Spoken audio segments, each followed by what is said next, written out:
વડાપ્રધાન નરેન્દ્ર મોદી ગુજરાતના પ્રવાસે આવશે। 3 માર્ચે જૂનાગઢના પ્રવાસે પીએમ મોદી આવશે। વાઇલ્ડ લાઇફ ડેની ઉજવણીમાં પીએમ મોદી ભાગ લેશે।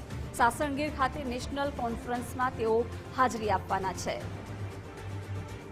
વિગતો સાથે સંવાદદાતા નિકુંજ જાની જોડાઈ ગયા છે। નિકુંજ, વધુ એક વખત પીએમ નરેન્દ્ર મોદી ગુજરાતના પ્રવાસે આવી રહ્યા છે, શું વિગતો? પ્રધાનમંત્રી નરેન્દ્ર મોદીનો 3 માર્ચનો જૂનાગઢ ખાતેનો એક પ્રવાસ જે છે તે નિર્ધારિત થયો છે। વાઇલ્ડ લાઇફ ડેની ઉજવણી જૂનાગઢના સાસણગીર નેશનલ જે અભયારણ્ય છે ત્યાં થવાની છે અને સાસણગીર ખાતેના આ નેશનલ કોન્ફરન્સની અંદર પ્રધાનમંત્રી નરેન્દ્ર મોદી હાજરી આપશે। એક દિવસનો તેમનો આ ટૂંકો પ્રવાસ રહેશે તે માનવામાં આવી રહ્યો છે।